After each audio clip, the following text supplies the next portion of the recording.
Ako si Antonio Ramos, at ngayong ako'y 68 taong gulang na, dala ko pa rin sa aking dibdib ang lahat ng alaala ng bayang kinalakihan ko, San Vicente del Paraso, isang maliit na bayan sa kabundukan ng Luzon. Sa unang tingin, para itong ordinaryong lugar na natutulog sa gitna ng mga punong kahoy at ulap, ngunit para sa akin, bawat bato ng kalsada, bawat bintana ng mga bahay na gawa sa kahoy at yero, bawat kampana ng simbahan ay may tinig. Bago tayo magsimula, i-like mo na at mag-subscribe dahil may mga bagay dito na kailangan mong malaman bago pa ang iba. Lumaki ako sa lilim ng simbahan ng Nuestra Senora del Rosario, isang gusaling bato na itinayo pa ng mga prail higit 150 taon na ang nakalilipas. Doon ako bininyagan, doon kinasal ang aking mga magulang, at doon ko rin sila huling inihatid. Maraming beses kong narinig na sinasabi ng matatanda na hindi lamang ito gusali, kundi puso ng bayan. At ako mismo'y naniniwala, kapag nawala ang puso, mawawala rin ang buhay. Tonyo, tawag sa akin ni Aling Marites, kapitbahay naming nagtitinda ng pandesal, isang umaga habang bumibili ako ng tinapay. Narinig mo ba? May bagong plano raw ang munisipyo. Malaking proyekto, sabi nila. Napakunot ang noo ko. Anong proyekto? Revitalisasyon daw ng sentro, sagot niya, habang iniabot ang mainit na tinapay na may amoy pa ng pugon. Bagong plaza, mga ilaw, mga tindahan. Abay maganda raw, pero tumigil siya sandali, at binaba ang boses. Kasama raw doon ang simbahan. Napatigil ako, hawak ang bayong. Kasama paano? Ewan.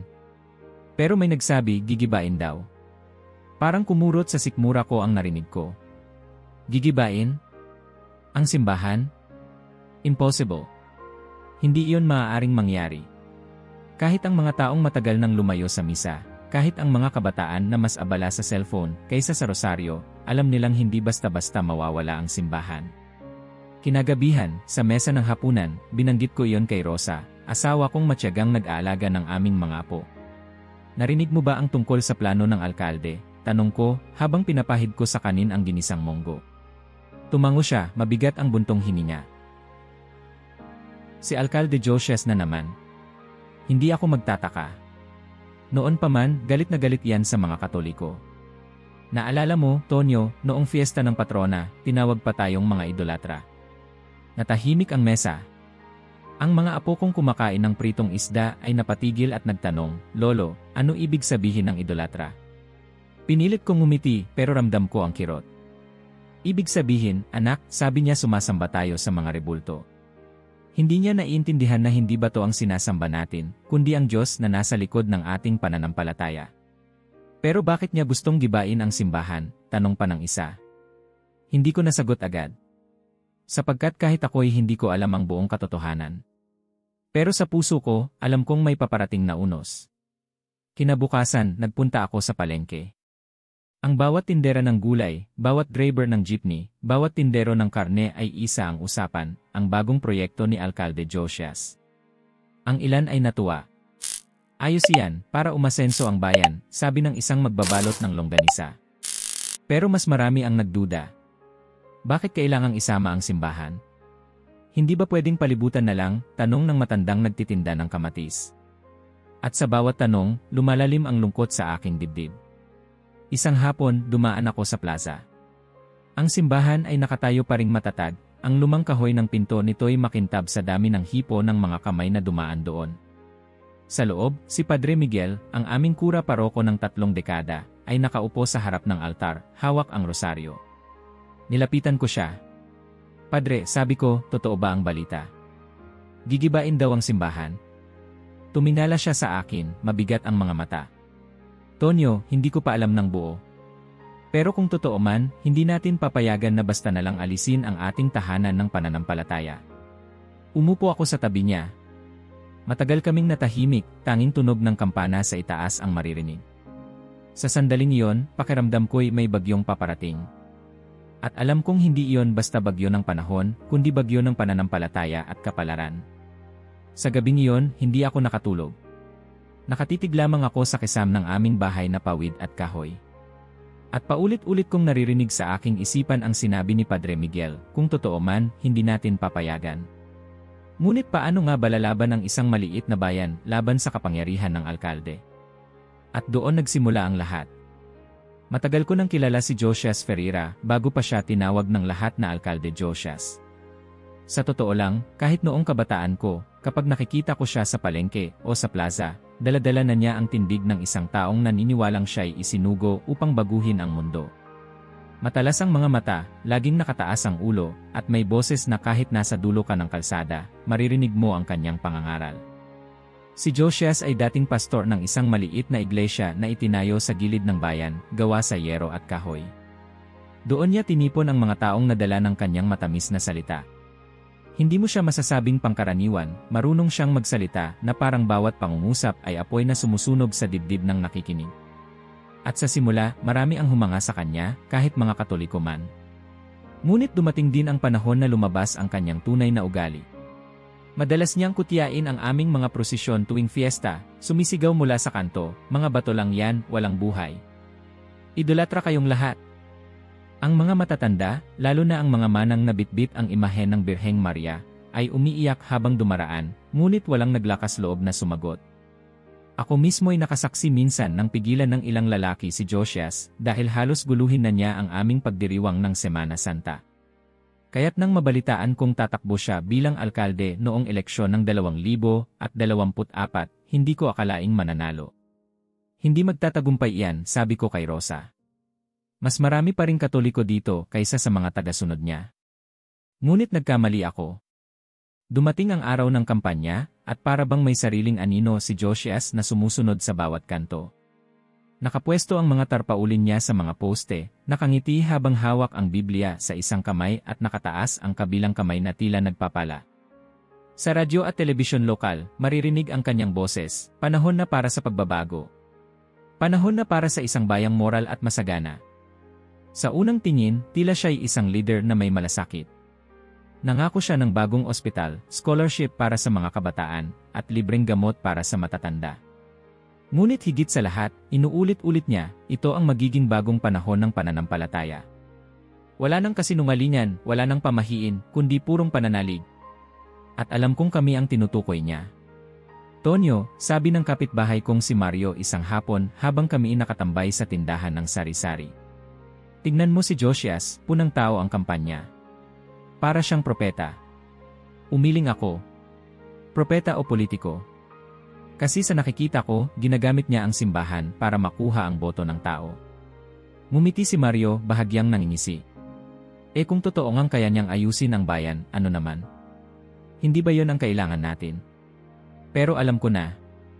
Ang sinumang handang gibain ang pananampalataya ng iba para lamang sa sariling ambisyon ay hindi kailanman tunay na leader.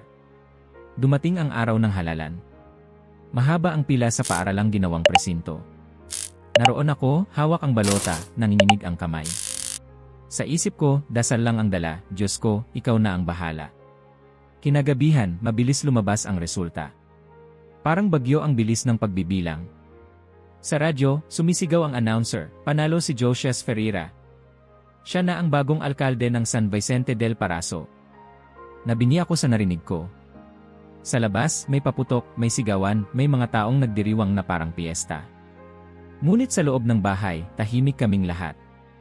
Si Rosa ay nakaupo sa gilid ng kama, hawak ang rosaryo, at ang mga apoy nagtataka kung bakit malungkot ang mga matatanda. "Bakit hindi kayo masaya, Lolo?" tanong ng bunso, habang nakasilip sa bintana kung saan may mga taong sumasayaw sa kalsada. Napabuntong hininga ako. Dahil minsan, anak, ang nananalo ay hindi laging tama. Sa unang mga buwan ng kanyang panunungkulan, pinilit ni Josias na magpakita ng imahe ng isang tunay na estadista. Dumalo siya sa mga programa, nagbigay ng ayuda sa mga mahihirap, at nakipagkamay sa mga tindera sa palengke. At sa mata ng marami, tila mabait nga siyang alkalde. Ngunit sa bawat ngiti niya, nakikita ko ang kamandag. Sa bawat talumpati niya, naririnig ko ang parunggit. Hindi na panahon ng mga lumang pamahiin. Panahon na para sa bagong liwanag. Isang gabi, habang nasa radyo siya, narinig naming lahat ang kanyang boses. Ang pananampalataya ay hindi nabubuhay sa mga dingding ng bato. Nabubuhay ito sa puso ng tao. Kaya't hindi natin kailangan ng mga gusaling nagpapahirap sa ating isipan. Ang kailangan natin ay bagong simula. At doon ko lalong nakumpirma, hindi siya titigil hanggat hindi niya nabubura ang aming simbahan. Nagsimula ang bulungan sa bayan. Plano niyang gibain ang lumang simbahan, sabi ng isa sa palengke. May kapalit daw na mas moderno. Ngunit ang totoo, lahat kami natatakot na baka hindi lang chismis ang lahat. Isang gabi, naglakad ako papunta sa simbahan. Tahimik ang plaza, tanging ilaw mula sa poste ang nagbibigay liwanag.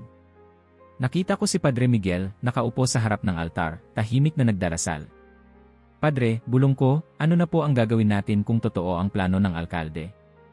Binuksan niya ang mata at marahan akong tinitigan. Tonyo, ang laban na ito ay hindi lamang laban ng tao. Laban ito ng pananampalataya. At kapag pananampalataya ang nakataya, ang Diyos mismo ang kikilos. Sa sandaling iyon, nakaramdam ako ng kakaibang kirot at pag-asa. Ngunit sa loob ko, may kaba pa ring gumugulo, gaano kalakas ang isang alkalde kumpara sa isang maliit na bayan na ang tanging sandata ay panalangin.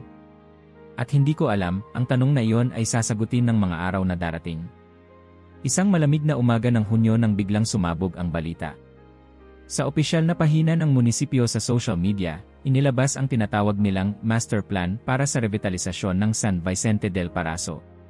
Ang mga larawan ay makukulay, may bagong plaza na puno ng modernong ilaw, mga hardin na may fountain, mga kiosk para sa maliliit na negosyo, at isang malaking gusali na tinawag nilang sentro espiritual ng rehiyon.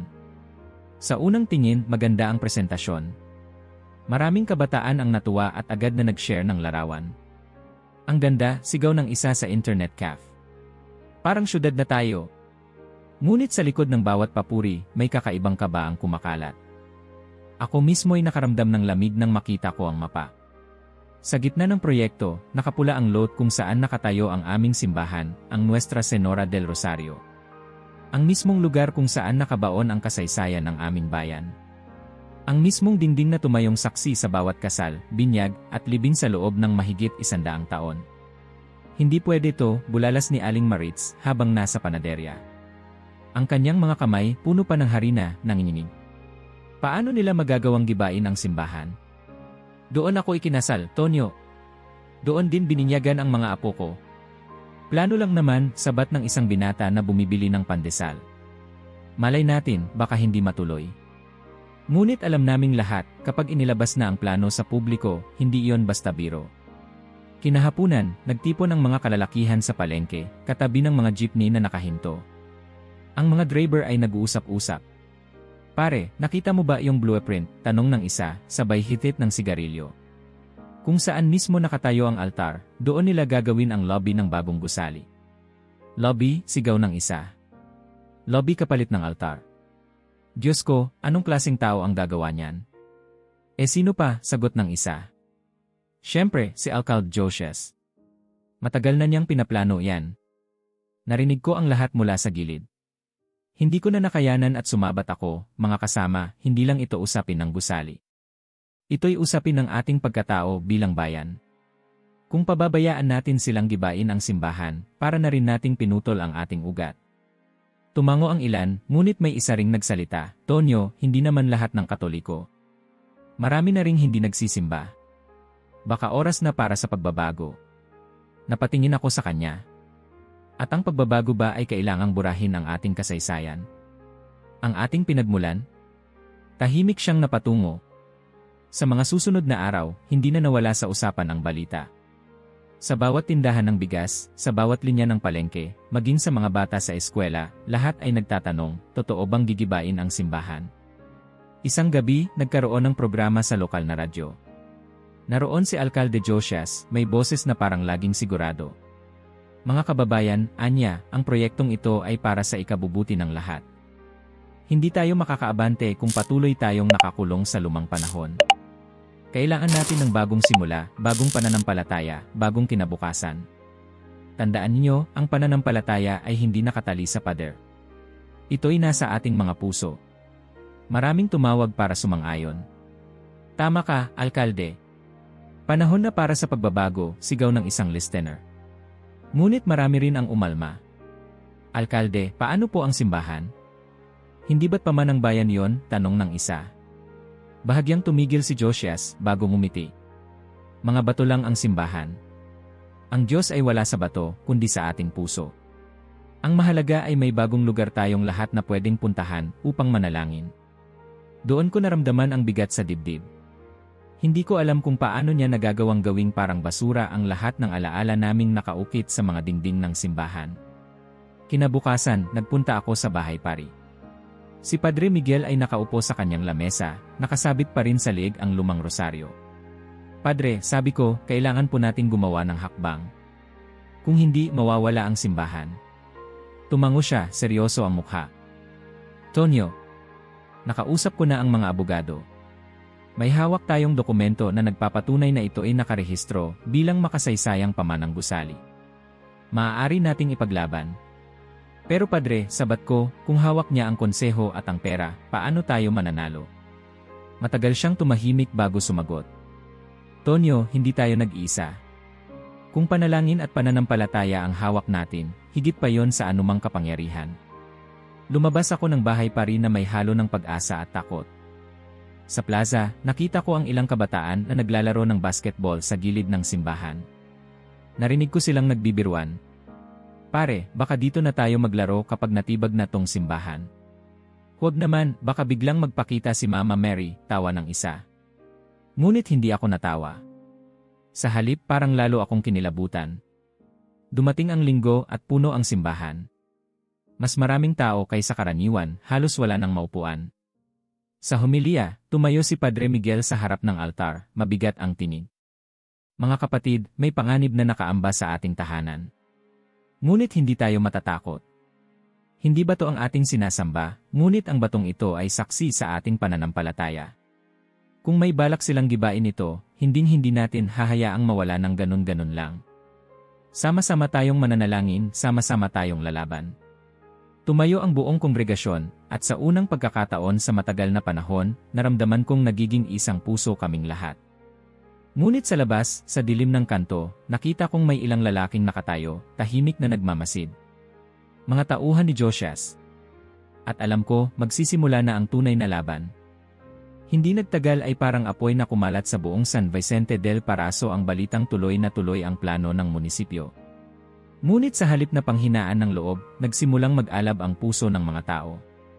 Parang biglang may malakas na hiningang dumaan sa bayan at sabay-sabay kaming nagising mula sa pagkakatulog.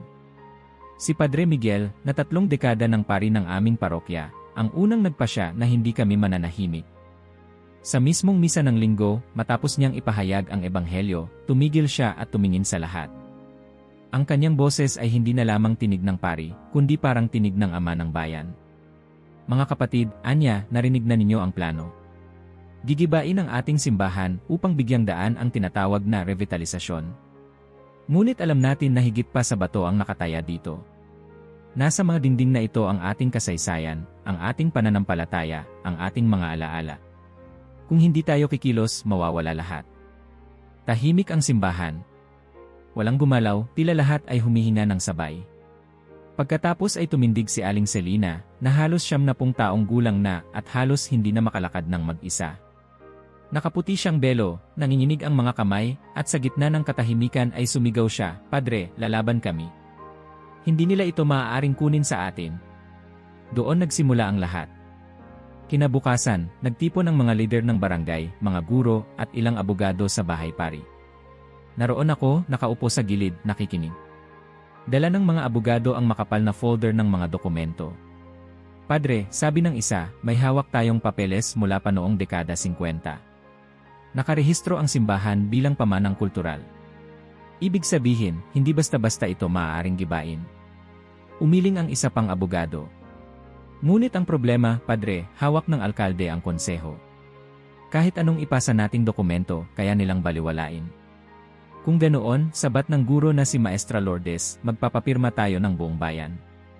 Ipaglalaban natin ito hindi lamang sa papel, kundi sa tinig ng tao." Nagsimula ang malawakang pagkilos. Ang mga kabataan ay nagbahay-bahay, dala ang mga form para sa pirmahan. Ang mga guro sa paaralan ay nagturo sa mga estudyante tungkol sa kahalagahan ng simbahan bilang pamana ng bayan. Ang mga tindera sa palengke ay naglagay ng malalaking kartolina na may nakasulat, "Ilaban ang ating simbahan." Sa mga gabi, ang simbahan ay laging bukas. Puno ito ng mga tao na nagrorosaryo at nag-aalay ng kandila. Ang amoy ng nasusunog na wax ay umangat sa bawat sulok ng plaza, at ang tunog ng dasal ay naging musika ng bayan. Isang gabi, habang nakaluhod kami, narinig ko ang bulungan ng mga tao sa likod. Tonyo, sabi ng kapitbahay kong si Mario, sigurado ka bang may laban tayo rito? Hawak ng alkalde ang lahat, pera, kapangyarihan, konseho. Tumingin ako sa kanya. Mario, kung pananampalataya ang laban, hindi pera ang magtatagumpay. Ngunit hindi lahat ay naniniwala. May ilang pamilya na tuwang-tuwa sa plano. Modernisasyon yan, sigaw ng isang lalaki sa tindahan. Ano bang silbi ng luma at bulok na simbahan? Mas maganda ang bago. Hindi ko na nakayanan at sinagot siya. Ang bago ba ay kayang palitan ang kasal ng iyong mga magulang? Ang binyag ng iyong mga anak?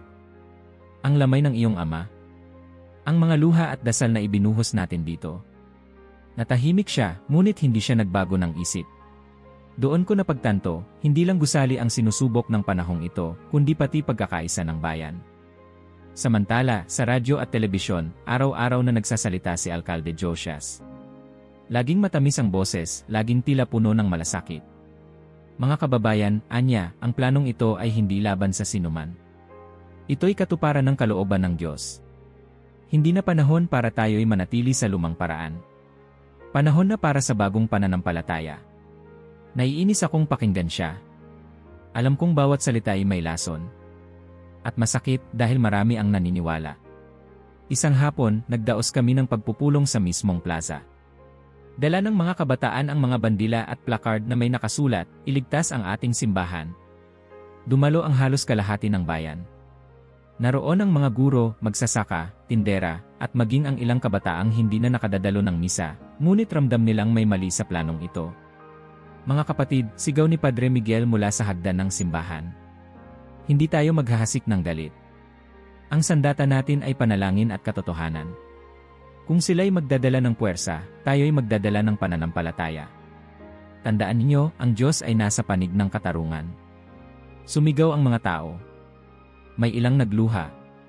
Ang pakiramdam ko'y para kaming isang hukbo, ngunit hindi armas ang dala namin, kundi mga rosaryo at awit. Ngunit habang nakatayo ako roon, napansin kong may ilang lalaking nakaitim sa dulo ng plaza, nakamasid.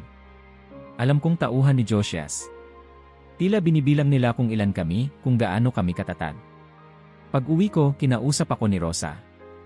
Tonyo, sabi niya, huwag kang masyadong lumantad. Alam mo namang hindi basta-basta si Josias. May hawak siyang kapangyarihan. Baka mapahamak ka. Ngumiti ako, ngunit mabigat ang dibdib. Rosa, kung hindi tayo kikilos, sino ang kikilos? Kung tayo mismo itatakbo palayo, sino ang magtatanggol sa ating simbahan? Tahimik siyang napaluha. Lumipas ang mga araw at patuloy ang aming paglaban. Nakapirma na ang libo-libong tao. Dinala namin ang mga dokumento sa konseho. Ngunit tulad ng inaasahan, tahimik ang lahat. Walang pumirma, walang kumontra, lahat tila natakot. Accomplices, bulong ng isang guro. Lahat sila'y hawak ng alkalde. Sa sandaling iyon, naramdaman kong parang nakikipaglaban kami laban sa isang higante. Ngunit sa puso ko, may kumikisla pa ring pag-asa. Sapagkat bawat gabi, habang nagdarasal kami sa simbahan, ramdam ko na hindi kami nag-isa. At doon nagsimula ang mas matinding yugto ng laban, hindi na lamang kami bayan na nagtatanggol sa bato, kami bayan na nagsusumigaw para sa kaluluwa ng aming komunidad. Isang umaga ng Hulyo, bago pa man sumikat ang araw, narinig ko ang ugong ng mga makina. Noong unay inakala kong may truck lamang na dumadaan sa highway, ngunit nang lumabas ako sa bintana, nakita ko ang nakakatindig balahibong tanawin, mga malalaking truck, puno ng bakal at semento, ay pumarada sa gilid ng plaza. Kasunod nila ang isang dilaw na traktor, tila isang halimaw na handang lamunin ang aming simbahan. Tonyo, sigaw ni Mario, kapitbahay kong tumatakbo sa kalye. Nandyan na sila. Agad kong sinuot ang aking barong lumang-luma at halos hindi na isinara ang pinto ng bahay. Sa bawat kanto, may mga taong naglalabasan, nagtataka, ang iba na may agad na nagmamadaling pumunta sa plaza. At nang makarating kami roon, gumuho ang dibdib ko, nakapwesto na ang mga tauhan ng munisipyo, nagtatayo ng mga asul na tapales na bakal upang isara ang buong paligid ng simbahan. Walang abiso, sigaw ni Aling Maritz, nanlilisik ang mga mata. Ni wala pang bidding, ni wala pang resolusyon. Ngunit walang sumasagot. Tahimik lamang ang mga trabahador, lahat naka-orange na vest at helmet, parang mga sundalong sumusunod lang sa utos. Sa gitna, nakatayo ang isang lalaking mukhang inhenyero, hawak ang papel at sumisigaw ng mga direksyon. Diyos ko, bulong ni Rosa sa aking tabi, hawak ang rosaryo. Totoo nga. Unti-unting napuno ng tao ang paligid ng Tapales. Mga kabataan, matatanda, maging ang mga bata ay nakisiksik upang makita ang nangyayari. Ang simbahan, na ilang beses nang nakaligtas sa bagyo at lindol, ngayoy tila isang biktimang nakapiring, nakatali, at hinihintay lamang ang hatol. Hindi nila ito maaaring gawin, sigaw ng isang matanda. May dokumento tayong hawak. May kasaysayan ito. Ngunit walang pumapansin. At doon, nang tumama ang unang martilyo sa pader ng gilid, parang umalingaw-ngaw sa buong bayan ang tunog. Isang hampas, malutong, malamig. At kasabay nito, bumagsak ang bahagi ng mural ng Birheng Maria na nakapinta pa noong dekada 60. Ang mga piraso ng pintura ay nagkalat sa lupa, at sa isang iglap, para bang may napunit sa kaluluwa ng bawat naroon. Narinig ko ang hikbi ni Aling Selina, na halos hindi na makatayo, habang paulit-ulit niyang inuusal, "Aba Ginoong Maria, puno ka ng grasya." Ang kanyang tinig ay mahina, ngunit nagbigay ng lakas sa lahat. "Magdasal tayo," sigaw ni Padre Miguel na dumating na halos tumatakbo, nakasuot pa ng kanyang simpleng sotana. "Mga kapatid, ang ating laban ay hindi sa dahas, kundi sa panalangin." At sabay-sabay ang buong bayan ay lumuhod. Hawak-hawak ang mga rosaryo, nakataas ang mga kamay, nagsimulang magdasal ng malakas. Ang tunog ng martilyo at makina ay sumasabay sa tinig ng mga tao. "Aba Ginoong Maria, puno ka ng grasya, ang Panginoon ay sumasa iyo." Habang nakaluhod ako, nakikita ko ang mga luha sa mukha ng mga kabataan. Hindi sila sanay sa ganitong laban, ngunit hindi sila umalis. Ang iba'y nagsindi ng kandila at inilapag sa harap ng Tapales. Ang ilan namay nagdala ng bulaklak at iniwan sa gilid ng plaza, na para bang iniaalay sa simbahan na unti-unting pinipinsala. "Padre," sigaw ng isang lalaki. "Kailangan nating humarap sa mga trabahador." Umiling si Padre Miguel. "Hindi, anak. Huwag tayong magpatalo sa galit. Hindi sila ang kalaban natin. Sila'y sumusunod lamang. Ang ating tunay na kalaban ay ang kasinungalingan at kayabangan na nag-utos nito." Doon ko nakita ang isang bagay na hindi ko malilimutan, isang grupo ng kabataan, imbes na magalit, ay nagsimulang umawit. Unay mahina, halos pabulong, ngunit unti-unting lumakas, "Salve Regina, Mater Misericordia," hanggang sa napuno ang plaza ng musika, at kahit ang mga trabahador ay napatingin.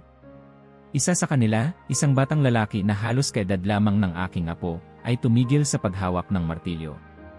Nakita ko siyang napapikit at marahang ibinaba ang gamit. Sinulyapan siya ng kanyang supervisor, ngunit hindi na niya nagawang muling humampas. "Lolo," tanong ng aking apo na nakayakap sa akin, "bakit nila ginagawa ito? Masama ba talaga ang simbahan natin?" Napakagat ako ng labi at hinaplos ang kanyang buhok. "Hindi, anak. Ginagawa nila ito dahil hindi nila naintindihan. Ngunit ang totoo, ang simbahan ay tahanan ng lahat. Kaya't ipagdarasal natin sila para makita nila ang liwanag." Habang tumatagal ang araw, mas dumadami ang tao. Ang mga galing sa karatig baryo ay nagdatingan, dala ang kani-kanilang kandila at krusipiho. Ang plaza ay naging parang dambuhalang kapilya sa ilalim ng araw. At kahit patuloy ang hampas ng martilyo sa pader, mas malakas ang tinig ng aming panalangin. Minsan, napatingin ako sa itaas ng kampanaryo. Tahimik ang mga kampana, ngunit sa aking puso, para bang naririnig ko ang kanilang tinig. Isang paalala na hindi kami nag-iisa. Bago lumubog ang araw, huminto ang mga trabahador. Siguro'y napagod, siguro'y natakot sa aming bilang. Ang mural ng Birheng Maria ay wasak na sa isang bahagi, ngunit nakatayo pa rin ang simbahan. At sa kabila ng lahat, walang dugo ang umagos, walang sigawan ng galit. Tanging dasal, awit at pag-asa. Pag-uwi ko, ramdam ko ang bigat sa dibdib. Ngunit nang dumungaw ako sa bintana ng aming bahay, nakita ko ang daan-daang kandilang nakasindi sa plaza. Ang mga tao'y nanatiling nakaluhod kahit gabi na, patuloy na nagrorosaryo sa ilalim ng buwan.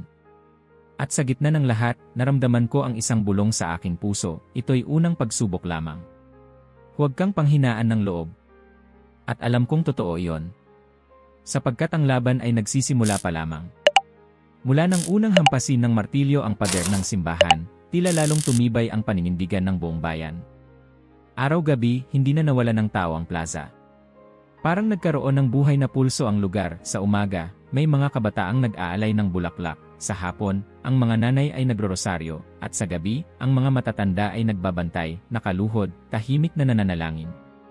Ako mismo ay hindi na mapalagay sa bahay. Tuwing sasapit ang dilim, parang may tinig na tumatawag sa akin, doon ka sa simbahan. Doon ka maghintay. Kaya't isang gabi, nagsuot ako ng lumang jacket, dala ang rosaryo ng aking yumaong ina, at naglakad papuntang plaza. Pagdating ko roon, sinalubong ako ng malamig na hangin. Ilang tolda ang itinayo ng mga kabataan, at sa ilalim nito ay may mga bangkong kahoy na pinagtagni-tagni. May 7 katao na nakaupo, lahat nakapikit, tila ba nag-aabang. Pumasok ako sa isa't isa nilang bilog. Tonyo, bulong ni Mario, magdamag ka ba rito? Tumango ako. Para na ring panata. Sa mesa sa gitna, nakahilera ang mga kandilang nakasindi. Ang liwanag nila ay mahina ngunit sapat para makita ang isa't isa. Tahimik ang paligid. Sa malayo, tanging huni ng kuliglig at hiyaw ng tuko ang maririnig. Makalipas ang ilang oras, naging mas matindi ang katahimikan. Ang hangin ay tila tumigil sa paggalaw, at ang mga ilaw mula sa mga bahay sa paligid ay unti-unting nagdilim. Nanatili kaming nakaluhod, hawak ang rosaryo, at sabay-sabay naming inuusal, Aba Ginoong Maria, puno ka ng grasya. Biglang, sabay-sabay, namatay ang lahat ng kandila sa mesa. Wala namang hangin, wala namang gumalaw. Ang dilim ay bumalot sa amin, at mararamdaman ang kaba sa bawat paghinga. Bakit namatay? Bulong ng isang babae, nanginginig ang tinig. Agad siyang nagsindi ng posporo, ngunit halos hindi lumabas ang apoy. Nang sumiklab ng kaunti, agad din itong namatay. Sinubukan ng isa pang babae gamit ang lighter, ngunit ganoon din walang apoy na tumagal. Naramdaman kong nanlamig ang batok ko. Parang may presensyang hindi nakikita, nakatayo sa mismong tabi namin. At doon nagsimula ang tunog. Mabagal, mabigat, tila kahoy na kinakaladkad sa sahig. Lahat kami napalingon sa direksyon ng simbahan. Ang pangunahing pinto, na ilang linggo nang nakasusi dahil isinara ng mga tauhan ng munisipyo, biglang gumalaw. Marahang bumukas, nagkakaluskos, hanggang sa sumangga ang isang liwanag mula sa poste sa kalsada. Walang nagsalita. Walang kumilos. Maria Sansima, bulong ni Aling Amalia, ang matandang tagalinis ng simbahan, sabay luhod at pagyakap sa rosaryo. Ako'y nanatiling nakatayo, nanginginig. Sa loob ng simbahan, sa gitna ng dilim, may kumikislap na liwanag. Hindi ito kidlat, hindi rin ito ilaw mula sa tao. Para itong malumanay na hininga, liwanag na humihinga, sumasayaw sa paligid ng imahen ng mahal na birhen. Ang kanyang mukha ay tila nababalot ng sinag na hindi kayang ipaliwanag. Tonyo, bulong ni Mario, nanginginig ang kamay na nakahawak sa braso ko. Nakikita mo ba? Hindi ko nasagot. Ang mga mata ko'y nakapako lamang sa imahen. At sa kaloob-looban, naramdaman ko ang isang bagay na hindi ko na maramdaman mula noong bata pa ako, kapayapaan, ngunit may kasamang bigat ng banal na presensya. Tumagal ng ilang minuto ang liwanag at bigla ring naglaho. Ang pinto ng simbahan, na nakabukas ng kalahati, dahan-dahang sumara na para bang may kamay na marahang humila. Nang marinig namin ang mahinang click ng kandado, muli kaming nakalubog sa dilim. Walang nagsalita sa buong gabi. Nanatili kaming nakaluhod, nananalangin sa katahimikan, habang ramdam naming lahat ang parehong misteryo. Sa pagsikat ng araw, dumating ang mga kababaihan dala ang almusal, kape at pandesal. Sa pagpasok nila sa simbahan, napahinto sila. Padre! Padre, sigaw ng isa. Agad kaming nagsitakbuhan. At nang makita namin, halos mawalan ako ng hininga. Sa mismong altar, nakakalat ang mga pulang rosas, sariwa at mabango, na para bang inihulog mula sa langit. Ang sahig ay parang binudburan ng mga talulot. Ngunit walang nakapasok sa buong gabi, at walang nagdala ng mga bulaklak. Lumuluhod ang mga tao, ang iba'y umiiyak. Himala, bulong nila. Himala! Si Padre Miguel, nakararating lamang, ay tumayo sa harap ng altar. Ang kanyang tinig ay mapitagan, mga kapatid, hindi aksidente ang mga nangyari. Ngunit tandaan ninyo, hindi ito para magdala ng takot o galit. Ito'y paalala na ang ina ay kasama natin. At kung kasama natin siya, sino ang makakalaban sa atin? Niyakap ko ang aking rosaryo. Sa unang pagkakataon mula nang magsimula ang lahat, naramdaman kong hindi lamang kami nagsusumamo sa langit, sumasagot na ito. Ngunit kasabay ng kagalakan, may kabaring bumalot sa puso ko. Kung nagsisimula ng magsalita ang langit, ano kaya ang susunod na mangyayari?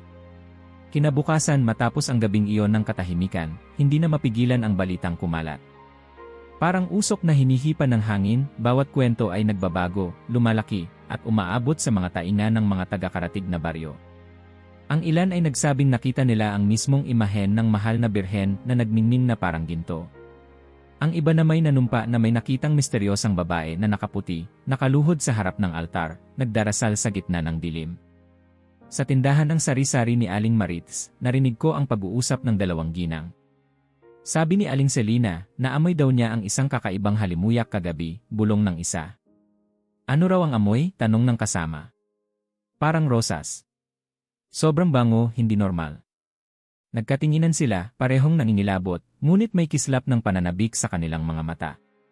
Sa palengke, ganito rin ang pinag-uusapan.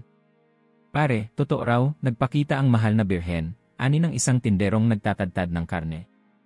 Narinig ko sa anak ni Pedro, nandoon daw siya sa pagbabantay. Totoo? Tanong ng isa, nanlaki ang mga mata. At hindi lang yon, may mga rosas daw na biglang lumitaw sa altar. Hindi nagtagal, dumagsa ang mga tao sa plaza.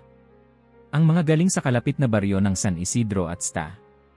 Maria ay naglakad paakyat, dala ang kanilang mga rosaryo. Ang ilan ay nagbitbit ng mga kandila at bulaklak bilang alay.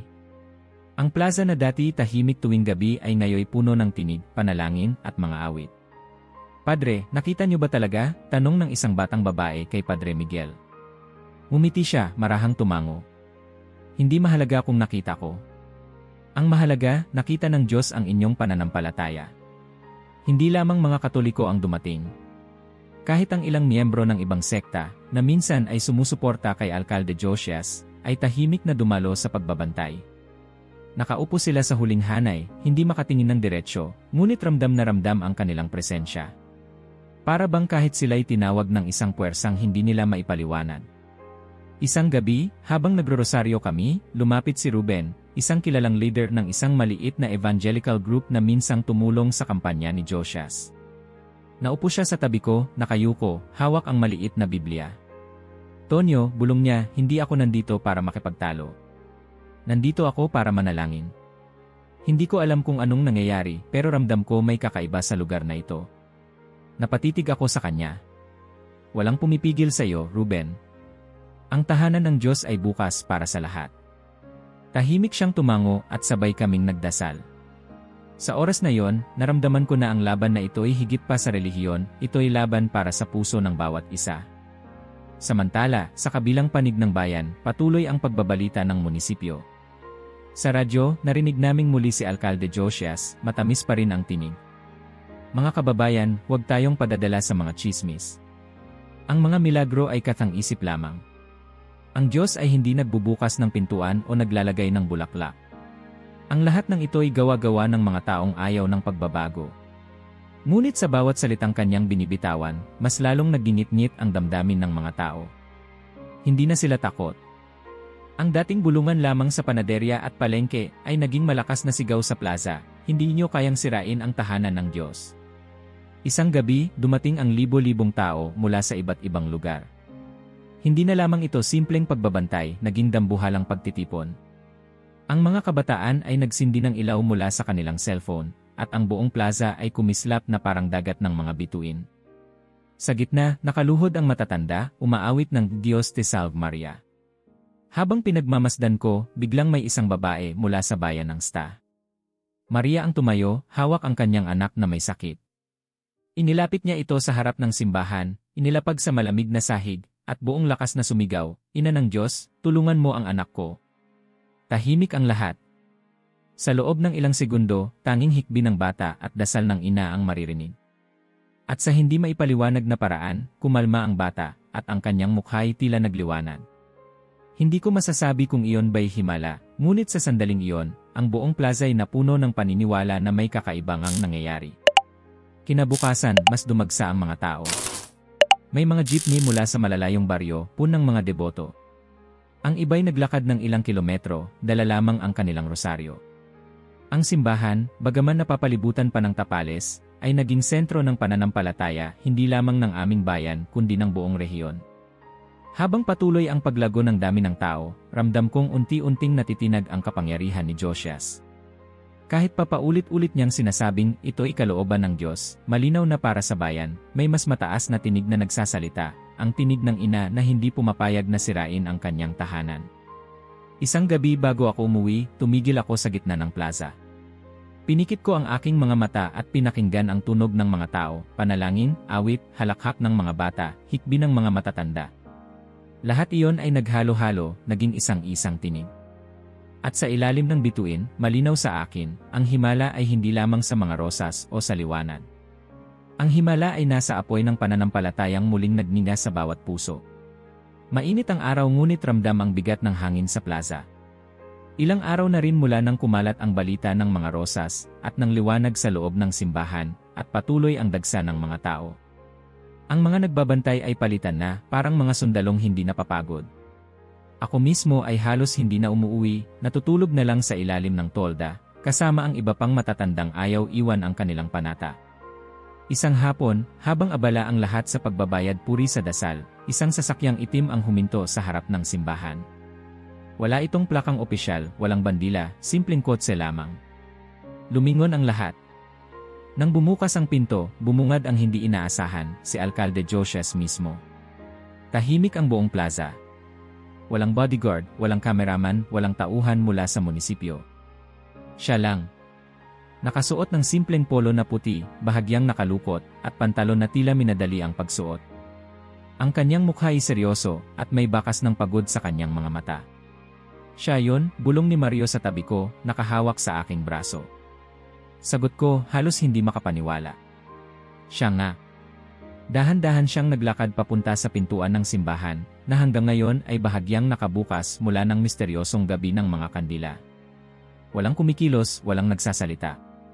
Tanging huni ng hangin at kaluskos ng kanyang mga sapatos sa semento ang maririnig. Pagsapit niya sa harap ng pinto, huminto siya. Huminga ng malalim, tila ba nag-ipon ng lakas ng loob, at pagkatapos ay ipinasok ang sarili sa loob. Nag-etyo ang pagbukas ng pinto, at sa isang iglap, parang natigil ang oras. Ang buong plaza ay natakpan ng katahimikan. Ang mga bata ay tumigil sa paglalaro, ang mga matatanday na paluhod. Walang sinuman ang naglakas loob na sumunod. Ano kaya ang gagawin niya ron? Bulong ng isang babae sa likuran ko. Baka sisirain niya ang loob, sagot ng isa, nanginginig. Huwag naman sana, dagdag pa ng isa, sabay pikit at dasal. Ako mismo'y hindi makagalaw. Tila nakapako ang aking mga paa sa lupa, at ang puso ko'y malakas ang pintig, para bang naririnig ng lahat. Lumipas ang 10 minuto. Walang lumalabas. 20 minuto. Ang katahimikan ay nagiging mabigat, halos hindi na matiis ng mga tao. Ang ilan ay nagsimulang magdasal ng malakas, samantalang ang iba'y nakatingin lamang, nakapirmi ang tingin sa pintuan ng simbahan. Makalipas ang 30 minuto, biglang bumukas muli ang pinto. At doon, sa liwanag ng hapon, lumabas si Josias. Nabigla kaming lahat. Ang kanyang mga matay namumula, para bang may iniyakan. Ang kanyang mga balikat ay nakayuko, at ang dati niyang tikas at yabang ay nawala. Para siyang binawasan ng kalahati ng kanyang lakas. Tahimik siyang naglakad pababa ng hagdan, hindi tumitingin kanino man. Walang salita. Wala ring paliwanag. Diretso siyang pumasok sa kanyang kotse. At bago pa makapagtanong ang sinuman, umalis na ito, iniwan ang plaza sa mas mabigat na katahimikan kaysa dati. May nangyari roon, bulong ni Aling Amalia, halos pabulong lang. Kita niyo ang kanyang mga mata. Hindi yon mata ng isang taong walang nakita. Ngunit wala ni isa ang nakakaalam kung ano ang naganap sa loob. Lahat kami na natiling nagtataka, ang iba'y natatakot, ang iba'y umaasa. Ano ang nakita niya? Ano ang narinig niya? Habang lumulubog ang araw, ang mga tao'y nanatili sa plaza, mas tahimik kaysa dati. Hindi ito katahimikan ng takot, kundi ng paghihintay. Para kaming mga sundalong nagbabantay sa isang lihim na hindi pa isinasambulat. Kinagabihan, mas marami ang dumating para sa pagbabantay. May mga galing pa mula sa kabilang bayan, dala ang kanilang mga kandila. Ang balita ng pagpasok ng alkalde ay kumalat agad, at lahat ay gustong marinig kung anong nangyari. Ngunit walang nagsasalita. Wala ring katiyakan. Sa ilalim ng mga bituin, napatingin ako sa simbahan.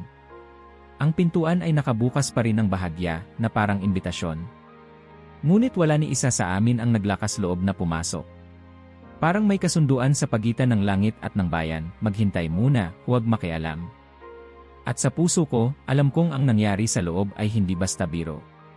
Ang katahimikan ng alkalde, ang kanyang pulang mata, ang bigat ng kanyang mga balikat, lahat iyon ay patunay na may higit na puwersa kaysa sa kanya ang kumilos doon. Ngunit ano nga ba? Hindi pa panahon para malaman. Hindi ko malilimutan ang mga sumunod na gabi matapos ang misteryosong pagpasok ni Alkalde Josias sa simbahan. Ang mga tao sa plaza ay parang naglalakad sa ibabaw ng alon ng tanong at hiwaga. Bawat isa ay nagtatanong, ano ang nakita niya roon? Ngunit walang sagot. Ang katahimikan ng alkalde ay lalong nagbigay ng bigat sa katanungan. Isang gabi, habang nagbabantay kami, lumapit sa akin si Aling Amalia. Siya ang dating tagapaglinis ng simbahan, mahigit 40 taon niyang inaalagaan ang bawat bangko, bawat kandila, bawat basag na sahig. Kilala siya ng lahat bilang isang babaeng tahimik at may malalim na pananampalataya. Ngunit ng oras na yon, kakaiba ang kislap sa kanyang mga mata. Tonyo, mahina niyang wika, halos hindi naririnig sa ingay ng mga nagdarasal. May kailangan akong sabihin sa'yo. Napatingin ako sa kanya at agad kong nakita ang bahagyang panginginig ng kanyang mga kamay habang hawak ang rosaryo. Ano yon, Aling Amalia? Tumingin muna siya sa paligid, siniguradong walang ibang nakikinig. Pagkatapos ay ibinulong niya, nandoon ako sa loob noong pumasok ang alkalde. Nabigla ako, halos mapabuntong hininga. Ano? Paano ka nakapasok? Bawal iyon, nakasarado ang mga pinto. Bahagya siyang ngumiti, mapait. Alam mo namang matagal kong inalagaan ang simbahang iyon. May alam akong daan papasok sa gilid ng kampanaryo. Noong gabing iyon, nagtatago ako. Ayaw kong makita ng mga tao na naroon ako, baka isipin nilang ako'y nakikisawsaw lamang. Pero Tonyo, huminto siya at muling kumapit sa rosaryo. Nakita ko ang lahat. Nanlamig ako sa narinig. Sabihin mo, Aling Amalia. Ano ang nangyari roon? Huminga siya ng malalim at nagsimula. Nang pumasok si Alkalde Josias, dumiretso siya sa altar. Nakapako ang tingin niya sa imahen ng mahal na birhen. Noong una, akala ko'y mananalangin siya. Pero hindi. Narinig ko siyang nagsalita, malakas, galit na galit. Ano ang sinabi niya, tanong ko, halos hindi makahinga. Sinabi niya, wala kang silbi. Isa ka lang batong pinagpipilitan ng mga bulag na tao. Pagod na akong magpanggap para lang palakasin ang paniniwala nilang walang katotohanan. Napakurap ako, hindi makapaniwala. Ngunit nagpapatuloy si Amalia, mabigat ang bawat salita. Tinawag niya ang mahal na birhen na bato, luad, at kasinungalingan. Ang tinig niya'y nanginginig sa galit, parang nakikipagtalo sa isang buhay na kaaway. Akala ko'y itutulak niya pa ang imahen. At doon, Tonyo, doon nagsimula ang hindi ko malilimutan. Anong nangyari, bulong ko? Biglang may dumaan na hangin sa loob ng simbahan, hindi malamig na hangin, kundi mainit, parang yakap ng araw. Lumingon ako, nagulat, dahil sarado ang lahat ng bintana. Wala namang puwang para makapasok ang ihip. Pero ramdam ko, Tonyo. Ramdam ko ang init na dumaloy sa buong katawan ko. Nangingilid ang luha sa kanyang mga mata habang patuloy siya. Kasunod ng hangin, may liwanag na marahang lumabas mula sa dingding sa likod ng imahen. Hindi ito ilaw ng lampara, hindi ito anino ng kandila. Isa itong ningning na parang humihinga. At sa gitna ng lahat ng iyon, narinig ko ang isang tinig, isang boses ng babae. Malambing ngunit matatag, banayad ngunit walang pagtutol. Nagpigil ng hininga si Amalia, bago bumulong ng mga salitang hindi ko makakalimutan. Huwag mong hawakan ang bahay ng aking anak. Sagrado ang lugar na ito. Nanindig ang balahibo ko. Ano ang ginawa ni Josias? Tanong ko, nanginginig ang boses. Napaluhod siya, Tonyo, sagot ni Amalia, bumagsak ang luha sa kanyang pisngi. Para siyang batang biglang nawalan ng lakas. Umiiyak siya ng malakas, hinahawakan ang kanyang mukha, humihikbi na parang nasugatan ang kanyang kaluluwa. Ilang minuto siyang nanatiling nakaluhod doon, hanggang sa tuluyang humina at umupo sa sahig. Wala siyang magawa kundi umiyak. Tumigil siya, pinahid ang luha. Doon ko naintindihan, hindi siya lumabas ng simbahan na tahimik dahil wala siyang nakita.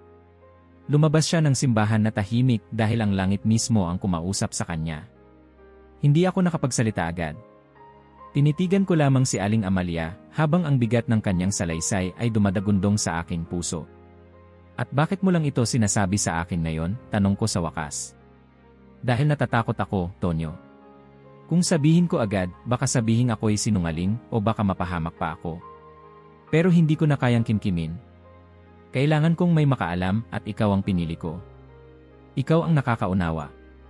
Hinawakan ko ang kanyang kamay. Salamat, Aling Amalia. Hindi ko ipagkakalat pero sisiguraduhin kong malaman ng bayan na ang ating pananampalataya ay hindi biro. Ang Diyos at ang ina niyang mahal ay kasama natin. Sa mga sumunod na araw, kahit walang opisyal na kumpirmasyon, nagsimulang kumalat ang bulong-bulungan. May ilan na nakarinig kay Amalia, may ilan na nagdagdag ng sariling bersyon. Ang iba'y nagsabi raw na nakita nilang may liwanag na bumalot kay Josias. Ang iba na may narinig daw nilang umiyak siya ng malakas. Ngunit anuman ang tunay na detalye, malinaw ang epekto, mas lalong nag-alab ang apoy ng pananampalataya ng mga tao. Isang hapon, habang nagro-rosaryo sa plaza, narinig kong may nagsabing, kung mismong alkalde ay pinabagsak ng kapangyarihan ng Diyos, ano pa ang kayang gawin ng ating mga panalangin? At doon ko napagtanto, hindi na ito simpleng pagtutol sa proyekto. Hindi na ito laban sa politika. Isa na itong banal na paglalakbay ng isang bayan na muling natutong magtiwala sa langit. Kinabukasan, nagising ang buong bayan na parang may kakaibang huni sa hangin. Maaga pa lamang ay narinig na namin ang kaluskos ng mga truck at ang pagdating ng ilang tauhan ng munisipyo. Akala ng lahat, ito na ang ikalawang bugso ng demolisyon. Marami ang napadasal, ang ilan na may nagmadaling pumunta sa plaza para bantayan ang simbahan. Ako mismo'y lumabas ng bahay na hindi pa nag-aalmusal, dala-dala ang aking rosaryo sa dibdib. Ngunit pagdating ko sa plaza, napansin ko agad ang kakaiba. Hindi galit o yabang ang dala ng mga tauhan. Tahimik silang gumagalaw, walang sigaw, walang pagmamadali. Isa-isa nilang sinimulang tanggalin ang mga tapums na ilang linggong humarang sa pinto ng simbahan. Ang bakal na dating parang pader ng paghihiwalay ay unti-unting bumagsak, nagbukas ng tanaw na parang punit na kortina. Aling Rosa, tignan mo.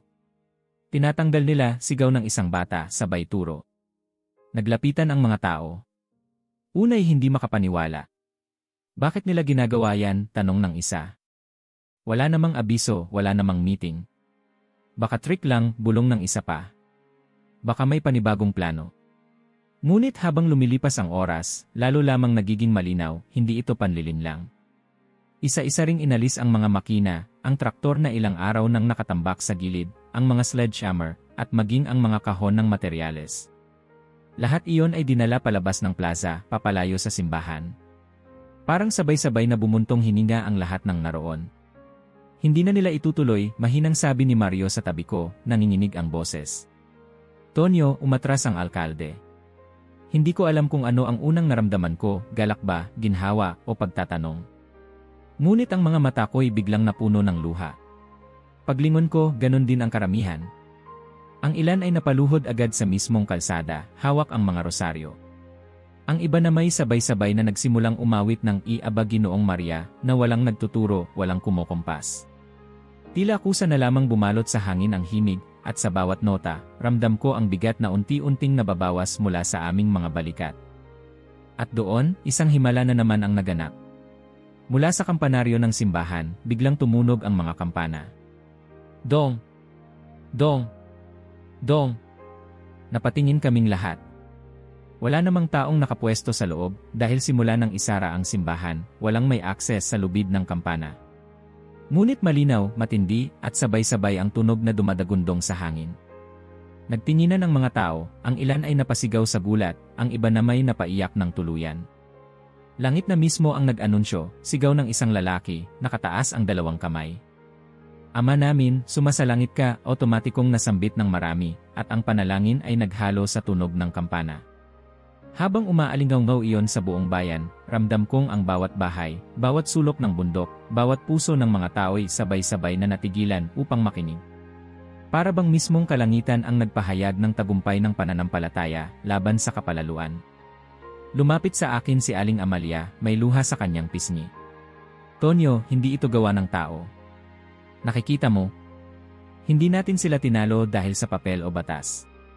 Ang Diyos mismo ang kumilos. Tanging pagtango ang naisagot ko. Ang lalamunan ko'y namumuo sa emosyon. Sa mga sumunod na oras, ang plaza ay napuno ng tao. May dumating mula sa mga karatig na baryo nang marinig ang balita. May mga nakasakay pa ng jeepney na dumiretso agad sa harap ng simbahan, dala ang mga kandila at bulaklak. Ang mga bata ay nagsisigawan sa tuwa, habang ang mga matatanday tahimik na umiiyak. Hindi ko akalaing aabot tayo rito, wika ni Padre Miguel nang dumating siya, dala ang kanyang sutana at isang maliit na krus. Tumayo siya sa gitna ng karamihan, itinaas ang krus, at nagsimula ng panalangin ng pasasalamat. Ang lahat ay sumabay, walang iwanan, walang alinlangan. Habang nagdarasal, ramdam kong ang plaza ay parang tinabunan ng liwanag. Ang mga mukha ng tao ay nagningning, hindi dahil sa araw, kundi dahil sa pag-asa. Hindi ko napigilan ang sarili kong magtanong sa loob-loob, ito na ba ang katapusan ng ating laban? Ngunit alam kong hindi pa tapos ang lahat. Ang pagbawi ng alkalde sa proyekto ay isang malaking hakbang, ngunit ang tunay na himala ay nagsisimula pa lamang. Sa pagtatapos ng araw, habang ang mga tao ay hindi pa rin nagsisiuwi, ang kampanay muling tumunog, walang humahawak, walang kumokontrol. At sa huling alingangbaw ng tunog, may isang batang babae na lumapit sa altar, dala ang isang maliit na rosas, at inilapag ito sa paanan ng pintuan. Salamat, inay, bulong niya, bago muling sumama sa kanyang ina. At doon ko naramdaman, ang tagumpay ay hindi lamang sa pagbabalik ng simbahan. Ito ay ang pagbabalik ng pananampalataya ng bayan, ng isang pusong sabay-sabay na muling bumalik sa pag-asa. Sa mga araw na sumunod matapos umatras ang alkalde at alisin ang mga makina, tila nagbago ang hangin sa San Vicente. Ang dating mabigat na ulap ng takot at galit ay unti-unting napalitan ng isang tahimik na saya, isang ginhawang matagal nang hindi naramdaman ng bayan. Ang plaza, na dati tila larangan ng digmaan sa pagitan ng pananampalataya at kapangyarihan, ngayon ay naging isang buhay na dambana, isang altar sa ilalim ng kalangitan. Naaalala ko pa ang unang umaga matapos ang lahat. Paglabas ko ng bahay, naamoy ko agad ang samyo ng mga bulaklak. Pagdating ko sa plaza, nakita kong may mga bata na naglalagay ng gumamela at sampagita sa mga hagdanan ng simbahan. Ang mga kababaihan ay nagsindi ng mga kandila sa gilid ng altar, habang ang mga lalaki na may nag-aayos ng mga upuang yari sa kahoy para may maupuan ang mga dumarating. Wala namang utos, wala namang organisador. Para bang kusang loob na lamang gumalaw ang lahat, na parang may isang tibok ng puso ang bayan. Lumapit sa akin si Aling Rosa, isang matandang matagal ko nang kakilala, ngunit simula nang manungkulan si Josias, ay hindi ko na siya nakikitang lumalapit sa simbahan. Isa siyang debotong aglipayan at dati madalas kaming nagtatalo tungkol sa doktrina. Ngunit ngayon, bitbit niya ang kanyang apong babae, at sabay silang nag-alay ng bulaklak sa harap ng pintuan. Tonyo, sabi niya, may ngiting puno ng kapayapaan, wala namang masama kung magdasal tayo ng magkasama, hindi ba? Napangiti ako at napahawak sa balikat niya. Walang masama, Aling Rosa. Ang mahalaga'y iisa ang ating Diyos. At doon ko napagtanto, ang himala ay hindi lang ang pagtigil ng demolisyon. Ang himala ay ang muling pagkakaisa ng mga pusong dati watak-watak. Habang lumilipas ang mga araw, lalo lamang lumalalim ang pakiramdam ng pagkakasundo. Ang mga dating magkaaway, mga pamilyang nahati dahil sa politika o relihiyon, ay nagsimulang magkamayan, magyakapan, at magdasal ng magkatabi. May isang eksenang tumatak sa akin, dalawang magkapatid na hindi nag-usap ng higit 10 taon dahil sa mana, ngayon ay magkasama sa harap ng altar, parehong umiiyak habang sabay na inaawit ang ama namin. Ang mga kabataan naman ay nagsimulang mag-organisa ng prosesyon tuwing hapon. Hindi ito gaya ng mga prosesyon na may banda at dekorasyon. Simpleng lakad lamang, may hawak na kandila at bulaklak paikot sa plaza. Ngunit sa bawat hakbang, ramdam ang bigat ng kanilang panalangin. Maging ang mga taong dumadaan lamang sa plaza, mga tindera ng gulay, mga driver ng jeepney, mga estudyanteng pauwi, ay sumasama, nag-aalay ng ilang minutong paglalakad at panalangin. Maging ang mga pastor mula sa ibang denominasyon ay nagsimulang lumapit.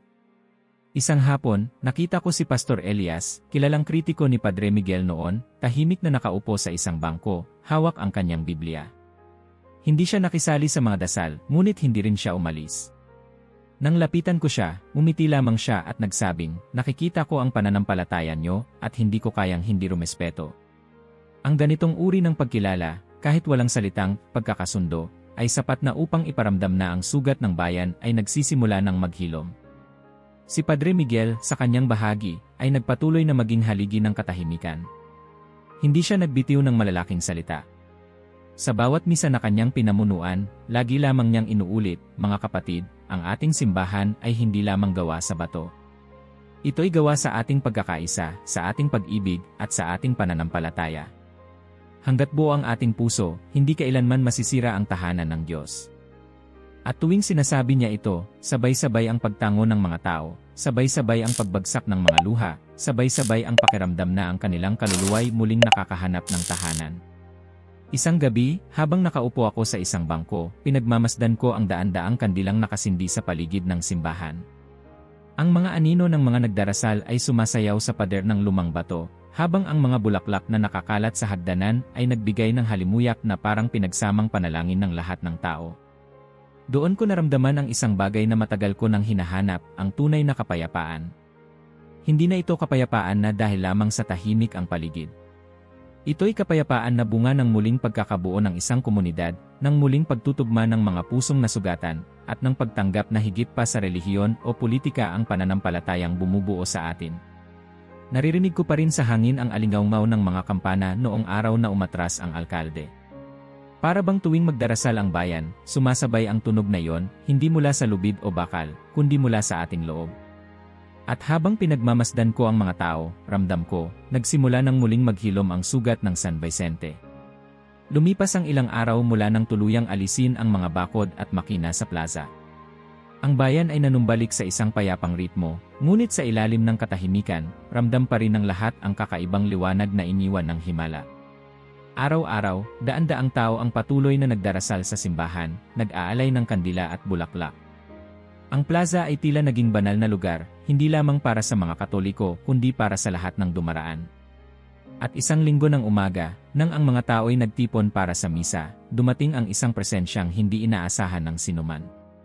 Tahimik ang lahat nang mapansin nila ang isang lalaking pumasok mula sa gilid ng plaza, walang kasamang bodyguard, walang media, walang pomposong anunsyo. Nakasuot siya ng simpleng barong, walang alahas, walang simbolo ng kapangyarihan. Ang kanyang mga matay tila mabigat, ngunit ang kanyang mga kamay ay may hawak na bagay na hindi kailanman nakita ng mga tao sa kanya noon, isang rosaryo. Siya si Alcalde Josias. Napatigil ang ilan. Ang mga bulong ay kumalat sa loob ng simbahan. Ang alkalde nandito siya. Agad na bumigat ang hangin, hindi dahil sa galit, kundi sa pagkabigla. Marami ang huminto sa kanilang ginagawa. Ang mga bata ay napatingin sa kanilang mga magulang. Ang matatanda na may nagbuntong hininga, wari hindi makapaniwala sa kanilang nakikita. Ngunit ang lahat ng iyon ay agad na napalitan ng katahimikan nang mapansin nila ang kilos ni Josias. Hindi siya tumayo sa harap, hindi rin siya naghanap ng espesyal na upuan. Tahimik siyang naglakad patungo sa pinakahuling bangko, umupo, at yumuko ng ulo. Ang rosaryo ay mahigpit niyang hawak, parang tanging sandalan niya sa gitna ng hiya at bigat na nararamdaman. Walang salitang lumabas sa kanyang bibig. Walang paliwanag, walang depensa. Ang simpleng pag-upo niya roon ay nagsalita ng higit sa anumang talumpati. Ako mismo, na nakaupo sa unahan, ay napalingon. Naramdaman ko ang pagpitlag ng dibdib ko. Hindi ko alam kung anong mararamdaman, galit ba sa lahat ng ginawa niya, o awa sa nakikitang pagbagsak ng isang taong minsang akalay hindi kayang yumuko. Ngunit habang pinagmamasdan ko siya, unti-unti kong naramdaman ang iba, isang katahimikan. Isang pakiramdam na may nangyayaring mas malalim kaysa sa nakikita ng ating mga mata. Nagsimula ang misa. Si Padre Miguel, sa kanyang karaniwang payapang tinig, ay binati ang lahat ng dumalo. Hindi niya binanggit ang presensya ng alkalde, ngunit baka sa kanyang mukha na alam niya ang bigat ng sandaling iyon. Mga kapatid, anya, ang simbahan ay bukas para sa lahat ng anak ng Diyos. Walang sinumang mas mataas, walang sinumang mas mababa. Lahat tayo ay pare-parehong naghahanap ng awa at kapatawaran. Parang diretsong pumasok sa puso ng lahat ang kanyang mga salita. Habang umaandar ang misa, hindi ko mapigilang lumingon paminsan-minsan. Nakita ko si Josias, nakaluhod, mahigpit na hawak ang rosaryo. May mga sandaling pinupunasan niya ang kanyang mga mata. Hindi niya kayang itago ang kanyang luha, at hindi niya rin sinusubukang itago. At nakapagtataka, walang sinuman sa simbahan ang humusga. Walang lumapit para sumbatan siya. Walang nagturo ng daliri. Sa halip, lahat ay tahimik na nagpatuloy sa panalangin, ngunit ramdam kong ang bawat dasal ay isinama ang kanyang pangalan. Ang komunidad na minsang pinaghiwa-hiwalay niya ay siya ngayong tahimik na bumabalot sa kanya ng pagkalinga. Sa pagtatapos ng misa, nang bigkasin ang kapayapaan, nag-abot ng kamay ang bawat isa. May alinlangan sa simula, ngunit isang batang lalaki ang unang kumilos, tumakbo siya papunta sa huling bangko, at iniabot ang kanyang maliit na kamay sa alkalde. Napatingin si Josias, nagulat, ngunit tinanggap niya ito. At sa simpleng pagkilos na iyon, nagsimulang magsunod ang iba. Ang ilan, habang papalabas, ay bahagyang tumapik sa kanyang balikat, ang iba na may simpleng mumiti. Wala ni isa ang nagbitaw ng mapanuyang salita. At ako, habang pinagmamasdan ang lahat ng iyon, ay napagtanto ang tunay na milagro. Hindi lamang ang simbahan ang nailigtas. Ang isang pusong matigas, pusong puno ng kapalaluan, ay ngayon nagsisimulang malusaw sa liwanag ng awa. Paglabas namin ng simbahan, nagkumpulan ang mga tao sa plaza. May ilan na nagtanong kung bakit siya dumating, may ilan na nagbulong ng kanilang sariling hinuha. Ngunit sa halip na alitan, ang lahat ay nanatiling payapa.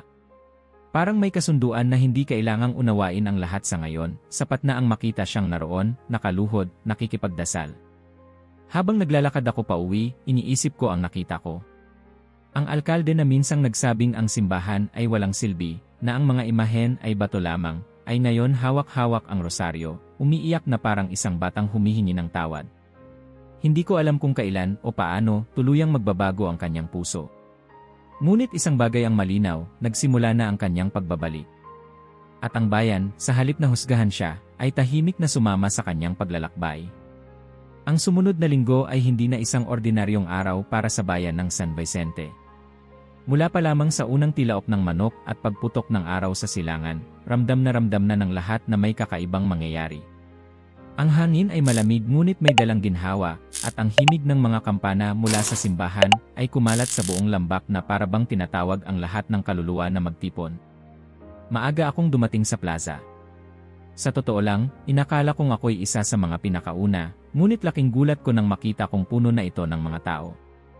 Ang mga bangko ay halos wala ng bakante, at kahit ang mga gilid ng plaza ay okupado ng mga pamilyang nakatayo, bitbit ang kanilang mga bata at kandilang hawak. Ang ilan ay nagdala pa ng mga bulaklak na nakalagay sa simpleng basket o supot ng papel. "Tonyo," sigaw ni Aling Rosa habang kumakaway mula sa gilid. "Dito ka sa amin." Hindi na kami halos makahinga sa dami ng tao. Umiti ako at sumiksik papalapit. At sa bawat yapak ko, naramdaman ko ang init ng damdaming nagbubuklod sa lahat ng naroon. Hindi na mahalaga kung Katoliko, Aglipayan, o Evangelical, lahat ay narito. At lahat ay tila iisang sambayanan na naghihintay sa isang tinig mula sa langit. Nang tumunog muli ang mga kampana para sa simula ng misa, bumalot ang katahimikan. Pumasok si Padre Miguel, nakasuot ng puting sutana, kasunod ang ilang sakristan. Nakatingin siya sa tao at tila hindi makapaniwala sa kanilang dami. Mahigit kalahati ng mga naroon ay nakatayo na lamang sa labas ng simbahan, umaagos ang linya ng tao hanggang sa kabilang kalye.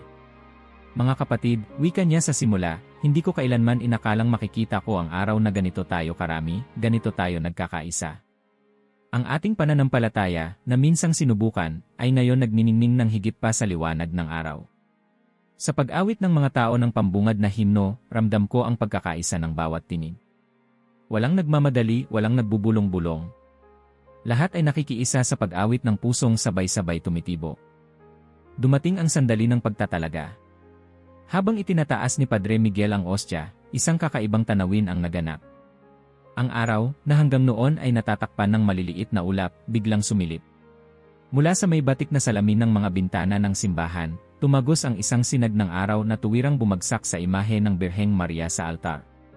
Parang ginto ang kanyang mukha, kumikislap sa liwanag na hindi kayang likhain ng kamay ng tao. Napatigil ang lahat. Ang ilan ay napahawak sa kanilang dibdib, ang iba na may kusang lumuhod. May batang babae na biglang umiyak, sabay sabing, "Inay, ang ganda mo." Ang kanyang tinig ay mahina ngunit narinig ng lahat, at iyon ay nagpalambot sa bawat puso. At doon, nang sabay-sabay ang katahimikan, naramdaman naming lahat ang isang bagay na mahirap ilarawan. Parang may bisig na yumakap sa amin mula sa likuran, mainit at banayad, ngunit napakalakas na nagdulot ng kapayapaan. Hindi ko alam kung paano, ngunit tiyak kong naramdaman ko ito, isang yakap na hindi nakikita ngunit totoong-totoo. May mga taong tahimik na lumuha. May mga nagsimulang umawit ng Ave Maria kahit wala ito sa programa. Ang iba na may yumakap sa kanilang katabi, kahit estranghero, at sabay silang nagdasal. Ako, si Antonio, ay halos hindi makahinga sa sandaling yon. Ang aking mga kamay ay nanginginig habang pinagmamasdan ang liwanag sa mukha ng mahal na ina. At sa loob-loob ko, alam ko, ito ang tugon ng langit. Hindi sa pamamagitan ng kulog o lindol, kundi sa pamamagitan ng isang sinag ng liwanag at katahimikan. Mga kapatid, tinig ni Padre Miguel na halos paos, ang Diyos ay sumasa atin. Ang ating ina ay kasama natin. Napalakpakan siya, hindi ng malakas na palakpak, kundi ng marahang pag-iyak at mahihinang hiyaw ng salamat, Panginoon. Parang ang bawat salita ay inukit sa ating mga puso. Nang matapos ang misa, walang umalis kaagad. Parang walang gustong sirain ang banal na katahimikan na bumabalot sa plaza. Ang mga tao ay nanatiling nakaluhod o nakaupo, nagdarasal pa rin. May mga grupo ng kabataan na nagtipon at sabay-sabay kumanta ng mga awit ng pananampalataya. At doon ko nakita sa gilid si Alcalde Josias. Tahimik siyang nakaluhod, hawak pa rin ang rosaryo. Ngunit sa pagkakataong ito, hindi na siya mukhang leader ng bayan. Siya'y mukhang simpleng anak ng Diyos na humihingi ng awa at kapatawaran. At walang sinuman ang lumapit upang sumbatan siya, sapagkat lahat ay abala sa pagyakap sa himalang ito. Habang dahan-dahang lumalabo ang sinag ng araw at muling natakpan ng ulap, naiwan sa puso ng lahat ang isang alaala na hindi kailanman mabubura, ang araw na ang langit ay nagsalita, hindi sa ingay, kundi sa liwanag. Ako mismo, habang nakatayo sa gilid ng simbahan, ay napapikit at naramdaman ko ang isang bagay na hindi ko pa naramdaman kahit kailan. Parang sinabi sa akin ng Diyos mismo, Tonyo, hindi kita iniwan. At doon, tahimik akong lumuha, at muling nanumbalik ang lahat ng pag-asang halos nawala sa akin. Ang linggong iyon ay tumatak sa kasaysayan ng San Vicente, hindi lamang bilang araw ng isang himala, kundi bilang araw ng liwanag na nagbuklod sa isang bayan, naghilom ng mga sugat, at nagpatunay na ang pananampalataya, kapag tunay, ay higit pa sa anumang kapangyarihan ng tao. Isang linggo matapos ang linggo ng liwanag, muling gumising ang San Vicente na may kakaibang sigla. Ang araw ay sumikat na tila mas matingkad, at ang mga kampana ng simbahan ay muling tumunog ng masaya, hindi upang balaan, kundi upang ipahayag ang isang bagong simula. Sa bawat sulok ng bayan, sa palengke, sa terminal ng jeepney, sa mga eskinita kung saan nagtatagpo ang mga kapitbahay, iisa lamang ang usapan, tapos na ang laban, at nanalo ang pananampalataya. Mabilis kumalat ang balita, opisyal nang kinansela ng pamahalaan ang proyekto ng revitalisasyon. Ang pahayag ay dumating sa pamamagitan ng isang simpleng dokumentong ipinaskil sa pintuan ng City Hall, hindi na may kasamang engranding seremonya, hindi na may talumpating puno ng papuri. Isang maikling anunsyo lamang, ang proyektong itinakdang muling baguhin ang plaza at ang simbahan ng San Vicente ay hindi na itutuloy. Ang simbahan ay muling kikilalanin bilang makasaysayang pamanang pambayan. Maglalaan din ang pondo para sa konserbasyon at pagpapanumbalik ng istruktura. Habang binabasa ng mga tao ang abiso, hindi nila napigilang mapaluha. May mga nagsigawan ng isalamat, ina, at may mga yumuko upang magdasal sa mismong kalsada. Hindi ito isang politikal na tagumpay. Hindi ito tungkol sa pagkatalo ng isang proyekto o pag-urong ng isang alkalde. Para sa lahat ng nakasaksi sa mga nagdaang linggo, malinaw, ito'y patunay na ang kamay ng Diyos at ang yakap ng mahal na ina ay gumalaw sa kanilang bayan. Nang araw ring iyon, napuno ang plaza ng mga tao. Walang planong pagtitipon, ngunit parang kusang tinawag ang bawat isa. Dala ng mga matatanda ang kanilang mga rosaryo, ng kabataan ang kanilang mga gitara, at ng mga bata ang kanilang mga bulaklak. Ang plaza, na ilang linggo ring natakpan ng mga yero at harang, ay muli ngayong bukas at maluwang, puno ng kulay at damdamin. Sa gitna ng pagtitipon, dumating si Padre Miguel. Nakasuot lamang siya ng payak na sutana, dala ang isang maliit na libro ng dasal. Humarap siya sa mga tao at nagsalita, ngunit sa halip na sermon, ang kanyang tinig ay puno ng lambing at kapayapaan. Mga kapatid, wika niya, hindi lamang mga bato ang nailigtas. Hindi lamang pader ang nanatili. Ang tunay na biyaya ay ito, nagising ang ating puso. At ngayong araw, ipinapakita ng Diyos na hindi niya tayo iniwan. Nagpalakpakan ng mga tao, ngunit agad din silang natahimik, marahil upang namnamin ang bawat salita. Sa kanilang mga mukha, mababakas ang kasabay na pagod at tuwa, takot at pag-asa, isang halo na sa bandang huliin nagiging pasasalamat. Ilang sandali pa, dumating din si Alkalde Josias. Wala siyang kasama, walang dala kundi ang kanyang rosaryo. Lumapit siya sa gitna, at walang bantay na harang, huminto siya sa harap ng mga tao. Naramdaman ang pagkakakaba sa ilan, ngunit walang sigaw ng protesta, walang galit. Mahina ang kanyang tinig ngunit malinaw, mga kababayan, alam kong marami akong nagawa na nagdulot ng sakit. Alam kong minsan kong binaliwala ang ating kasaysayan at pananampalataya. Ngunit ngayon, hayaan niyong sabihin ko ito, ang simbahang ito ay hindi nagagalawin kailanman. Ang pondong dapat sanay para sa demolisyon ay gagamitin upang ibalik ang ganda ng ating templo. Hindi ko ito ginawa para sa politika. Ginawa ko ito dahil naramdaman ko rin ang awa ng Diyos at kailangan kong magbago. Tahimik ang lahat sa ilang segundo. Ngunit biglang, mula sa gitna ng karamihan, may isang matandang babae na lumapit at iniabot sa kanya ang isang maliit na kandila. Alkalde, anya, ito ang apoy na hindi namatay kahit sa pinakamadilim na gabi. Kung talagang totoo ang pagbabago ng iyong puso, hawakan mo ito at hayaang gabayan ka. Tinanggap ni Josias ang kandila at agad siyang napaluha. Sa simpleng kilos na yon, nabura ang lahat ng distansya sa pagitan niya at ng mga tao. Isa na lamang siyang anak ng bayan na natutong yumuko. At doon nagsimula ang bagong panahon ng San Vicente. Mga araw matapos iyon, nagpunta ang mga tekniko at arkitekto hindi para sirain kundi para magsuri ng mga pader, kisame at kampanaryo ng simbahan. May mga crack na kailangang kumpunihin, may mga pintura na kailangang ipreserba, at may mga bahagi ng altar na nangangailangan ng restorasyon. Ngunit sa bawat piraso ng gawain iyon, naroon ang mga tao, nagbabantay, nag-aalay ng pagkain sa mga manggagawa, at minsan pa'y sumasama sa paglilinis. Hindi ito naging proyekto ng munisipyo lamang, ito ay naging proyekto ng buong bayan. Antonio, sabi ni Padre Miguel sa akin isang araw, habang pinagmamasdan naming inaayos ang lumang kisam, ito ang himalang hindi inaasahan ng sinuman. Iniligtas tayo mula sa demolisyon, ngunit higit pa roon, binigyan tayo ng pagkakataong muling itayo, hindi lamang ang simbahan, kundi ang ating pagkakaisa. Napangiti ako at tumango. Totoo ang kanyang sinabi. Sapagkat kahit sa simpleng pagtulong ng mga bata sa pagliligpit ng basura, o sa mga kabataang nagboluntaryo na magpinta ng bakod, o sa mga matatandang nagdala ng mga halaman para sa gilid ng simbahan, kitang-kita ang isang pagbabago na hindi kayang gawin ng anumang batas o proyekto, ang pagbabalik ng puso ng bayan. Muling sumigla ang ekonomiya. Sa gilid ng plaza, may mga nagbukas na maliit na tindahan ng kandila at rosaryo.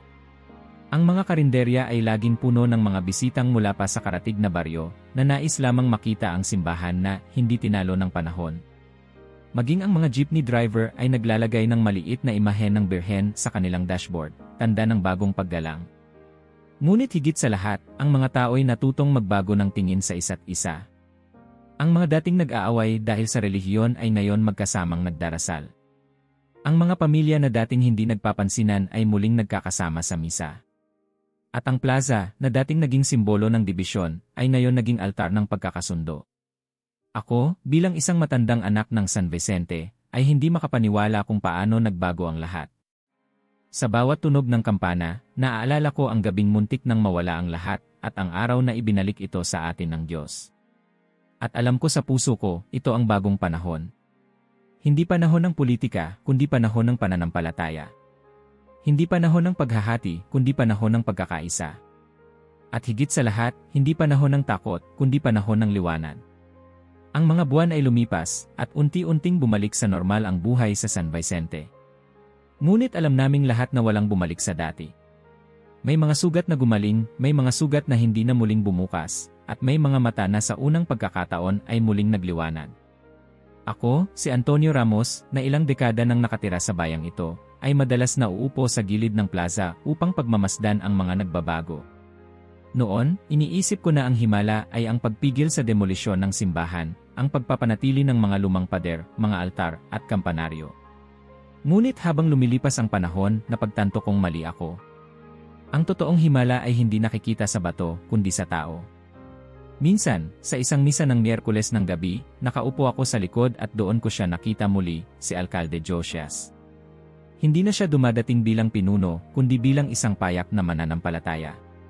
Nakaupo siya sa huling bangko, tahimik, hawak pa rin ang kanyang rosaryo. Hindi siya nangungusap, hindi siya humihingi ng atensyon. Basta't nariyan siya, nakaluhod, minsan ay lumuluha, minsan ay tahimik na nagdarasal.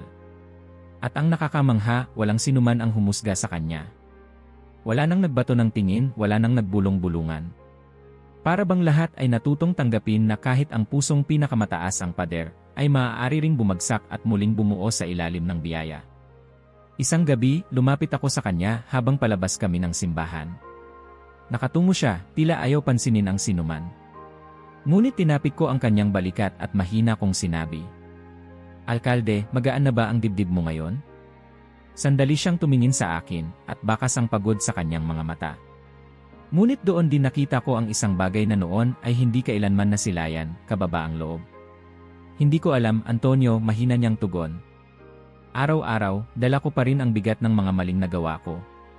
Pero sa bawat dasal, pakiramdam ko'y unti-unti akong pinapalaya. Hindi na ito tungkol sa akin, kundi tungkol sa kanya, sa ina, at sa kanyang anak. Ako'y isang makasalanan na natutong humingi ng tawad. Napangiti ako. Kung ganun, iyon na mismo ang himala. Hindi lamang siya ang nagbago. Nakita ko rin ang kabataan na dati walang interes sa simbahan, ngayon nag-organisa ng mga vigil at pagtulong sa restorasyon. Mga kabataang dati mas abala sa telepono at laro, ngayon nakikita kong nag-aalay ng oras sa pag-awit sa chore o sa pagtulong sa mga matatanda. Kuya Antonio, sigaw ng isang binatilyo sa akin minsang dumadaan ako sa gilid ng plaza. Magkakaroon kami ng youth procession sa Sabado, baka pwede kang sumama. Napangiti ako at tumango. Isipin mo yon, ang mga kabataang dati walang pakialam, sila pa ngayong nagsisilbing haligi ng pananampalataya. Maging ang mga taong dati pinakamahigpit na kritiko ng simbahang Katolika ay natutong magbigay galang. May isang lalaking evangelical na kilala ko, si Mang Ernesto, na noon pa man ay laging nagbabalikwas tuwing may prosesyon, tinatawag itong idolatria. Ngunit isang gabi, nakita ko siyang nakatayo sa labas ng simbahan, nakaluhod, hawak ang kanyang sombrero sa dibdib. Lumapit ako sa kanya at nagbiro, "Mang Ernesto, baka nagkamali ka ng simbahan." Napatawa siya ng mahina. "Hindi, Antonio. Nandito ako para magpasalamat. Hindi ko akalaing matututo pa akong manalangin sa harap ng Birhen. Pero alam mo, noong gabing iyon na kumalat ang amoy ng rosa sa hangin, naramdaman ko ring may nagbukas na pinto sa puso ko. Hindi ko kailanman makakalimutan iyon. At doon ko napagtanto, ang himala ay hindi lamang para sa mga Katoliko, kundi para sa lahat ng handang tumanggap. Tuwing linggo, puno ang simbahan hindi lamang ng mga taga San Vicente, kundi pati ng mga tao mula sa mga karatig na baryo. Ang dating simpleng bayan na halos nakalimutan ng mapa ay ngayon naging ilaw para sa marami. Hindi ito dahil sa isang proyekto o dahil sa isang alkalde. Ito'y dahil may isang himala na nagbukas ng pinto para sa lahat. Sa mga gabi ng katahimikan, kapag ako'y naglalakad pa uwi mula sa simbahan, ramdam ko pa rin ang hangin na tila may dalang bulong. Hindi ito malakas, hindi ito nakabibingi. Isang banayad na paalala lamang, ang tunay na himala ay ang pagbabagong nagmumula sa loob. Ngayon, kapag pinagmamasdan ko ang aking mga apo na naglalaro sa gilid ng plaza, nakasuot ng mga t-shirt na may larawan ng mahal na birhen, natatawa ako. "Lolo," tanong ng isa sa kanila minsan, "totoo ba talaga ang himala? Totoo bang nagsalita ang mahal na ina?" Pinisil ko ang kanyang kamay at mumiti. "Anak, ang himala ay hindi lamang ang nakikita ng mata o naririnig ng tainga. Minsan, ang pinakadakilang himala ay ang pagbabagong hindi mo akalain posible, ang pusong bato na nagiging laman, ang galit na nagiging kapatawaran, at ang takot na nagiging pananampalataya." At doon ko napagtanto, ang himalang iyon ay hindi matatapos. Hindi ito isang kaganapan na malilimutan sa kasaysayan. Ito ay isang binhi na patuloy na tumutubo sa bawat tao, sa bawat pamilya, sa bawat dasal na ibinubulong sa katahimikan ng gabi. Ang simbahan ay muling itinayo. Ang plaza ay muling nabuhay. Ngunit higit sa lahat, ang mga puso ng mga tao ang tunay na nabago. At iyon ang himala ng puso. Lumipas ang mga taon, at ang San Vicente, na minsan ay niyayanig ng alingawngaw ng pagkakahati, ay ngayoy tahimik na namumunga ng kapayapaan. Ang simbahan, na halos winasak, ay muling tumindig ng mas matibay at mas maganda, hindi lamang dahil sa mga naibigay na pondo ng pamahalaan, kundi dahil sa mga kamay at pusong nag-alay ng panahon, pawis, at panalangin para dito. Sa bawat bato, sa bawat pulgadang inayos, may kasamang pag-ibig at alaala ng himalang nagbago ng lahat. Ako, si Antonio Ramos, ay matanda na. Ang aking buhok, na dating itim na parang gabi, ngayoy puting-puti na, parang abo ng kandilang matagal nang nagliyab. Ngunit sa kabila ng aking edad, patuloy akong naglalakad tuwing linggo patungo sa simbahan, ngayon kasama na ang aking mga apo. Isang linggo ng umaga, dinala ko sila muli. Ang hangin ay malamig at ang mga kampana ay tumunog ng maaga, parang musika ng alaala. Ang plaza ay puno na ng tao, ngunit hindi na yon ang parehong eksenang puno ng tensyon. Ang lahat ngayon ay payapa, masigla, at puno ng halakhakan ng mga bata. Lolo, tanong ng aking apo habang hinahawakan ang aking kamay, bakit po ba espesyal ang simbahan na ito? Ang dami namang simbahan sa buong mundo, pero bakit parang kakaiba ito? Napahinto ako sa tanong na yon. Huminga ako ng malalim, tumingin sa tor ng kampanaryo na ngayoy nagliliwanag sa ilalim ng araw, at mumiti. Anak, sabi ko, dahil dito natin natutunan ang isang bagay na hindi kayang ituro ng aklat o guro. Dito, natutunan natin na walang sinuman, kahit gaano kalakas, kahit gaano kayaman, ang makakawasak sa itinayo ng pananampalataya. At higit sa lahat, dito rin natin nakita na ang ina ay hindi kailanman lumilisan. Tumingin sila sa akin, nakikinig ng mabuti. At sa sandaling iyon, naramdaman kong ang mga batang ito, na ipinanganak matapos ang lahat ng kaguluhan, ay dapat malaman ang kwento. Kaya nagsimula akong magsalaysay, dahan-dahan, habang naglalakad kami papasok ng simbahan. Matagal na panahon na ang nakaraan, halos akalain naming mawawala na ang simbahang ito. May mga nagtangkang wasakin ito para palitan ng bago, pero may isang bagay na hindi nila naintindihan, hindi lamang ito gusali, hindi lamang ito bato. Ito ay puso ng buong bayan. Kapag sinira mo ito, para mo ring winasak ang mga kaluluwa ng nakatira dito. Kaya nang halos mawalan kami ng pag-asa, dumating ang ina, at pinakita niya na hindi niya kami iwan. Habang sinasabi ko iyon, dumating kami sa loob ng simbahan. Ang altar ay kumikislap sa liwanag na dumaraan sa mga bintanang may batik na salamin, at sa gitna ay nakatayo pa rin ang imahe ng mahal na birhen. Sa kanyang paanan ay maraming bulaklak, rosas, lilis, sampagita, lahat inalay ng mga taong patuloy na nagpapasalamat. Tahimik kaming naupo sa aming bangko.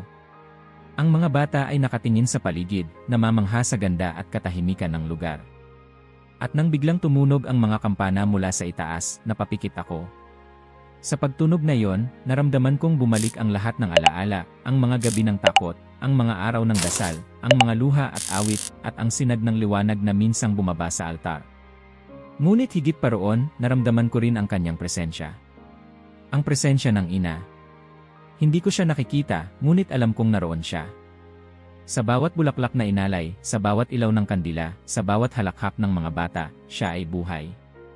Lolo, bulong ng isa kong apo, parang ang tahimik dito pero ang saya sa puso. Ngumiti ako at hinaplos ang kanyang buhok. Iyan ang ibig sabihin ng pananampalataya, anak. Kapag natutunan mong manalig, mararamdaman mo ang kapayapaan kahit sa gitna ng katahimikan. Mula sa aking kinalalagyan, natanaw ko si Josias, hindi na bilang alkalde, kundi bilang isang simpleng tao. Nasa huling bangko pa rin siya, nakaluhod, tahimik na nagdarasal. Minsan, nakikita kong nakatingin siya sa imahe ng birhen na may luha sa kanyang mga mata. At sa tuwing nakikita ko iyon, napapaisip ako kung ang pusong iyon ay nabago, walang pusong imposibleng baguhin. Natapos ang misa at dahan-dahang lumabas ang mga tao. Ang plaza ay muling napuno ng halakhakan, ng mga batang naglalaro, ng mga tindero ng tinapay at saa, ng mga matatandang nagkukwentuhan. Ngunit sa kabila ng ingay, ramdam ko ang isang katahimikan sa puso ng lahat. At habang kami naglalakad pa uwi, iniwan ko ang aking mga apo ng huling salita.